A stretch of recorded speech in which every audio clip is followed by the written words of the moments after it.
Thank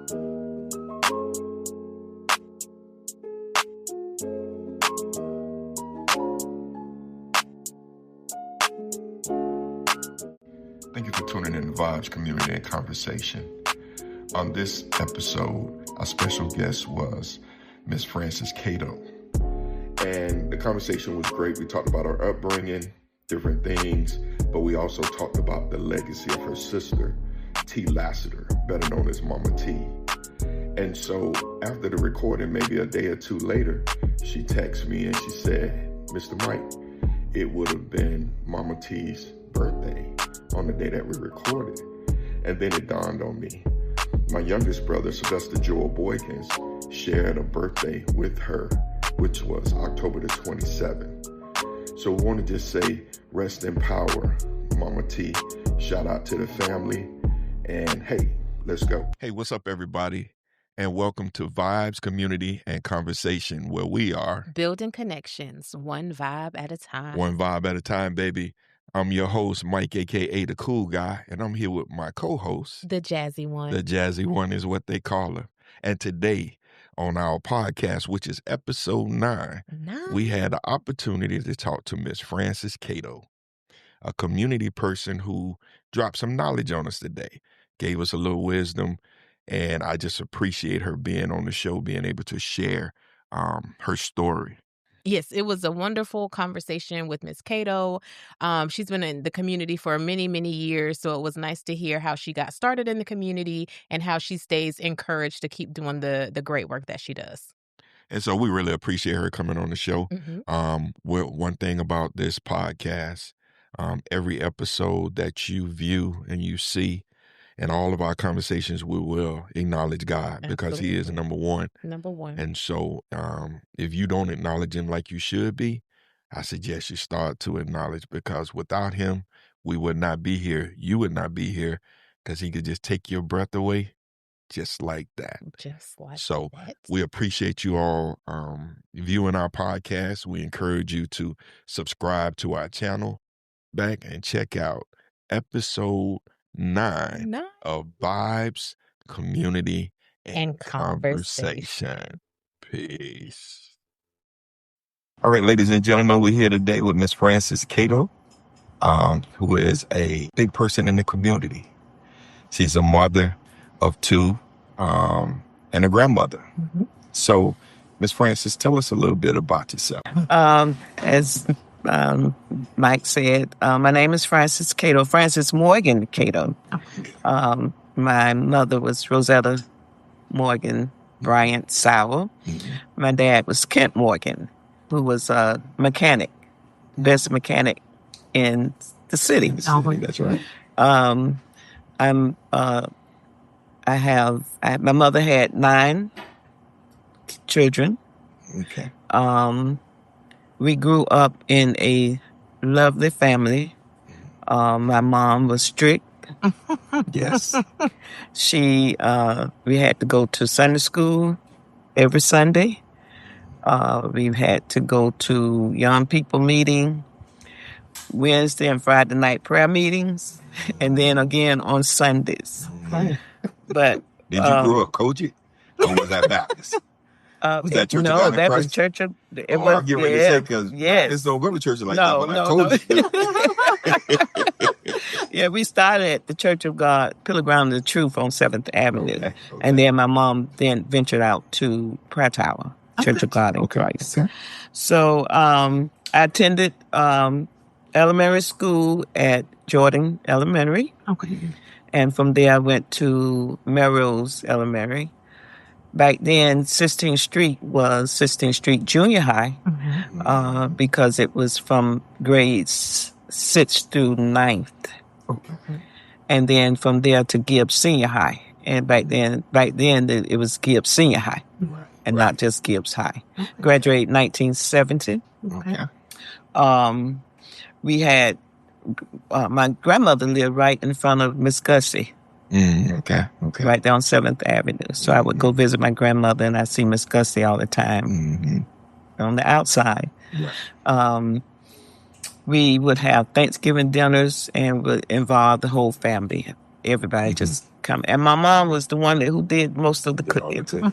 And so when I became grown, then I started doing it. Okay. You know, having families. We don't do it as much as we used to. The community was a real close-knit community. If we got in trouble, the teachers would tell the neighbors, so the neighbors could tell your mama, so you get all kind of whippings. Right. You want to so the next day you go back to school, you're gonna be good. My mother was a domestic worker, but she knew how to save and to take care of her family. And I mean, Christmas we didn't want for anything. We always had food on our table. And she was a praying mother. Out of the 9 kids, she had 7 girls and 2 boys. So, of course, you know, the boys were spoiled, right? Okay. The schools back then were excellent teachers, educators, if you will, whatever you want to call them. They taught us subject matter, and they taught us how we should behave. Back in the day, John Hopkins was the principal when I was at 16th Street, he was the principal there. And then later on, after I graduated, I went to work for John Hopkins at 16th Street. And that's why I learned a lot of my clerical skills from Josephine Donald, who was his secretary. And then I left there and went to Panos Opportunity Council, where I stayed there for 40 years. Oh, wow. And retired in 2018, stayed home for 2019 during COVID. And then 2020, I came to Panos County Urban League, where Mr. Haynes gave me a job. I attended St. Pete College. And that was one thing my mother was keen about, her kids continuing their education. That's great. Employment, I told you about where I was employed. I did also work at a colony shop. I had a second job. While working at, because of course I love clothes. I was just getting ready to say, that's why you went to work. That's why a lot of young people did that back then. I know, right? Shoes. Colony shop. The colony shop was at Central Plaza at the time, where they had Belt Lindsay and William Henry and the Learners and all those other stores. Community involvement, I always like to be involved in the community. I served, when I was at POC, I served on, I think it was called the Citizen Review Committee at Panos County, at the Panos County Community Service Citizen Review Committee. I also served, after retiring, the Social Action Funding Committee for the city of St. Pete. And I served on that for 3 years. 3 years. And, you know, that's where they fund different nonprofit agencies with community social action funding. I also worked with Deborah Fitz Sanders when she was the executive director over at Charles Park YMCA. And she had always did the Christmas program for the kids. That was very... I also received awards. I don't get many awards, but that's okay because I like to be back in the. I don't want to be in the limelight. I don't like to be in the limelight. But in 2022, I received an award from the AKA Presidential Award. And then last year, I received the Simply Best Community Impact Award from Simply Healthcare. Right. Awesome. My role at Panos Opportunity Council, I was a youth development coordinator. And so I mentored, and we had a summer youth program where students would have training like you do in Stour. Do training, and then we would place them on the job. And their program was like 6 weeks. And then they had to successfully complete the program before they get their stipend. That's right. So and then during that time, I met. I mean, a lot of my students have become so great doing things in the community. Right. They become lawyers, school teachers, principals. And that's what puts a smile on my face to have had that interaction with them and to see them become successful. Yeah, right. Lazara Reese was in my program. Okay. Yeah, Lazara. And I had one young lady, what's her name? Chevelle. Okay. I even took Chevelle to college after she graduated. I rented a van and we piped her up and took her to FAMU. Okay. And she's doing great. She's received her master's and she's doing real good. But a lot of Carlos Senior went through our program. So we've had a lot of success with that. So let me go back. I mean, I've been knowing you for some years. I've been knowing your family. I did not know it was 9 of you. Oh, yes. Right? I did not know that. And I meant to ask Mom to answer that question for me, but 9. Wow. 9. Mom had 9 kids. Yes, okay. And there's 3 of us left. 3, okay. Yeah, okay. 3. Myself, the oldest one, Rosetta Doc Young, and my sister Brenda in Tallahassee. Okay. She's the pharmacist. Okay. Gotcha. Yeah. So who, during your time coming up, going to school and everything, who were some of your role models? Who kind of sparked you to be community oriented? John Hopkins. John Hopkins, yeah. Yeah, even growing up as the principal, but not only that, when I started working for him, he was very concerned about the elderly. Gotcha. That was his pet peeve, the elderly. The elderly. Okay. Yeah. Okay. But I've had a lot of educators that I looked up to. Miss McRae, she was at Gibbs High. And the other one named the one that she taught typing, and she would always say, "Morgan, eyes to the right, because you have to look before so you can learn the keyboard." Right. So I learned a lot from it, but all of my teachers really, like I said, we had good teachers back in the day. Okay. So Gibbs High School back then was one of the biggest schools for African Americans, am I right? It was. In fact, my graduating class, 1970, was the last black class. Okay. That all blacks were there. Okay. And then they started integrating in 71. Okay. So, Ms. Cato, what are some of the biggest needs or issues that you've noticed in our community? Affordable housing. Okay. And I mean affordable. Okay.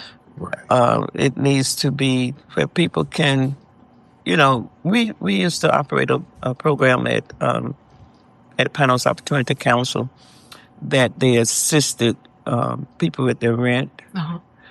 And a lot of them had to, they would be late on their rent, but they would have to pay late charges. Well, if you can't pay the rent, don't pay the late charges. So, but affordable housing, they need to get the kids involved in stuff. Parents need to step up to the plate and be involved in their children, and not only on the football field, but in their education, and to get them to be involved in the community where they go and maybe help out the elderly or do something in order to give back. Right. Do you feel that a lot of our young people have a platform to speak about these different things? So like when you're talking about they have meetings at City Hall and things of that nature, is that conversation welcoming to younger folk who may have some great ideas, or do you feel like they're kind of shut out? I think they some of them would be welcome. I think some of the city council people would welcome the youth, as far as what I've heard. It's just that some way we got to get the youth there. Definitely. In order around the table. Have to get someone that attractive. Yeah, right, definitely. I know I was at a meeting where they were talking about reimagining the Enoch Davis Center. And they said they've had a meeting with the youth, but none was at that meeting that I was at.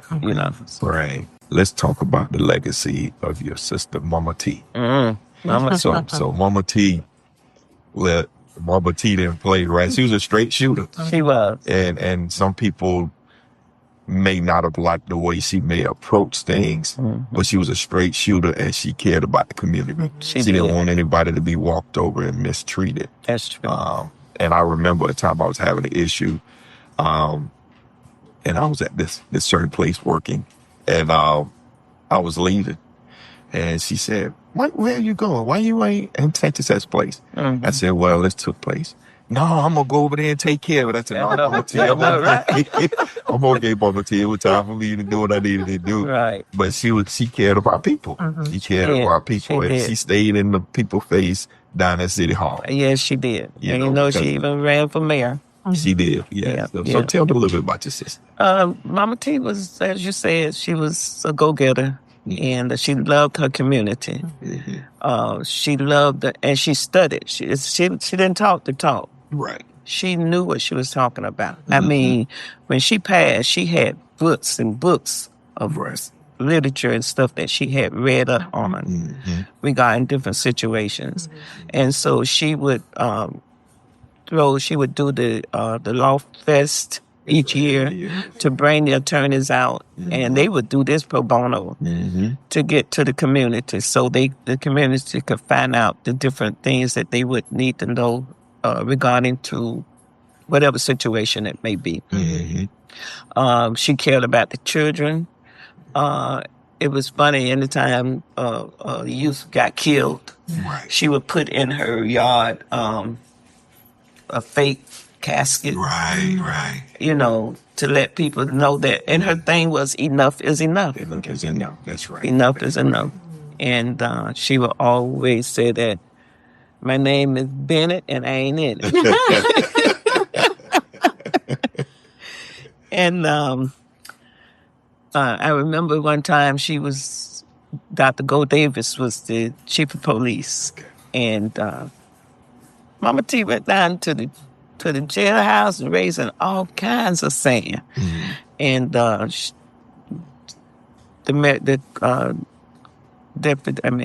Chief Davis had said, "Mama T, don't come down here with that. I'm going to put you in jail." Right. So she did it anyway. So guess what? Locked her up. And he went to my mom and told Mama. Mama said, "Dr. Go, you did just what you needed to do." So he wanted Mama to know that, it wasn't personal, but he had to. And one thing he said about Mama T is that they could always agree to disagree. That's right. They would get mad at each other, but then they would come to find out a solution to what's going on.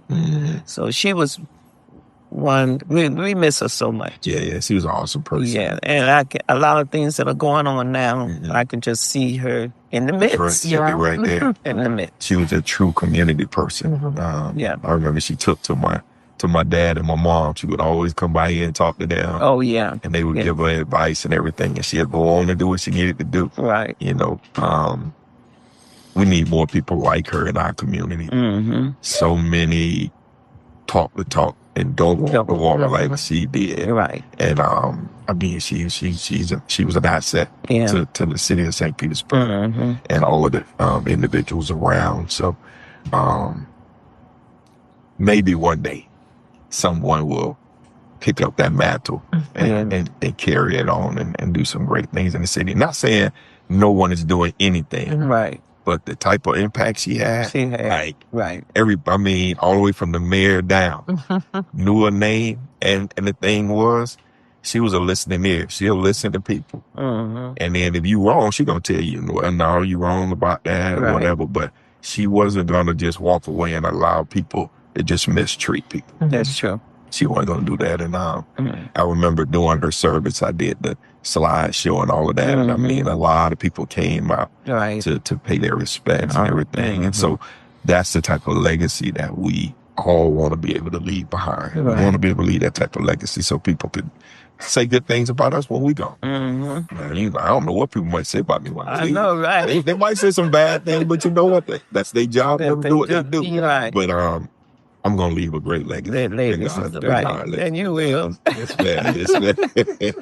Not today. Not today. No, I'm not ready to go anywhere yet. You know, I was, just a little while ago, I was sitting and I was watching TV and the phone rang and one of my best friends called me and he told me one of my other friends just passed away. And I was like, man, so many people leaving, you know, and so that should encourage a lot of us to get ourselves together. Yes. Right. Pay attention and understand that there's no age limit or any of that. And so do the best we can while we have a chance to. That's true. Yeah. And stop the drama. Stop the drama. Kill it. Stop. I can't stand it. Are you holding all this animosity to people? Let it go. It ain't worth it. It ain't worth it at all. And the Bible tells us we should love everyone. That's right. That's one of the greatest commandments. Yeah. And Reverend Gaskin used to say, you don't have to like everybody, but you got to love them. You gotta love them. Absolutely. And, you know, whenever we on this podcast, God always comes into play, right?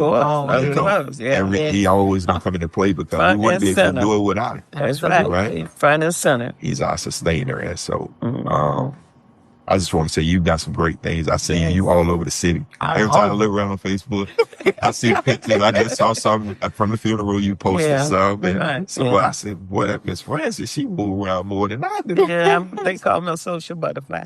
You are. You are, yes. You remind me of how my sister used to live bird. Yeah. Everybody know y'all. Y'all can go out of town and they gonna call y'all name.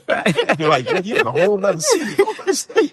They call you name. Yeah, I enjoy living. I enjoy people. I love people. Right. I love being around people. But that's good. And doing for people. Doing for people. Yeah. And I do it for my heart, not for no pay or no show hours. I just love doing. Right. Definitely. Jazz, got any questions? Any final words? No, it's been great knowing you for these last couple years working together. And it's good to see like how much you do care because you can tell by how you interact with people. So how do you stay? I know you say you do it from your heart, but how do you stay motivated when you've been doing this for so long and you still see problems and things that need to change in our community? How do you keep going? How do you keep fighting even though change and progress has been slow? I just give it all to God. Okay. Give him the praise. Yes. He keeps me going. Okay. And I get tired. Okay. I do get tired. But when I get tired, I rest. Okay. But at 72, I want to keep moving too. Okay. That's right. Because I know if I don't, everything will start breaking down. And you know, you say you're 72, but you don't look 72. Not at all. Not at all. Yeah. You're beautiful. And, you know, people, when they say, it don't crack. Right. That's right. And it doesn't hurt to have a little grandbaby. Oh, yeah. Keeping you on your toes. Miss Amber, she does get me on one smart little girl. And I say all the time, I think she's been here before. Because some of the things that she does and say at 2 years old is just amazing. Right. Yes. But we've been reading to her. I know Rachel was reading to her while she was in her stomach. Okay. And after she was born, we read to her and we talk to her. So, and I was somewhere the other day and she was just talking. A lady said, "Oh, she talks well." I said, "Yeah, she talked too much." She said, "No, she doesn't talk too much. Let her keep talking." Wow. That's funny. She don't talk too much. Let her keep talking. Yes. So, Ms. Cato, anything you want to say to the viewer who might be a little bit weary from doing the hard work, how to keep them going? Just stay focused. Okay. Keep the faith. That's my faith of a mustard seed. Okay. That's all we need. Continue to pray because my mom used to say pray without ceasing. Yes. That's right.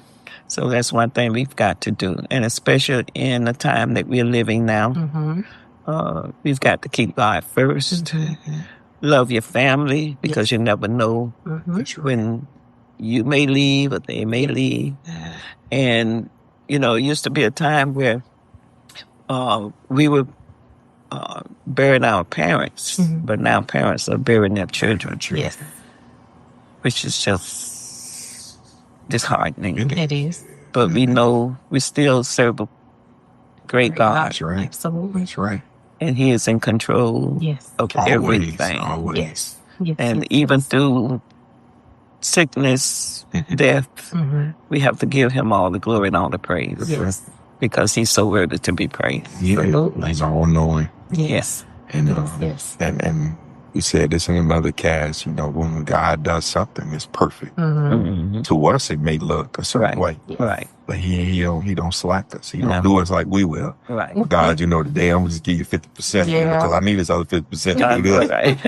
He's giving us 100 all the way each and every day. Every day. So we thank him for that. Yeah. And we thank you for being a part of the podcast. Thank you so much. Words that you have given us today will inspire someone who listens. And that's the whole premise behind this podcast, is to encourage others to continue to go on. Okay. Well, thank you for having me. Yes, thank you. Thank you. So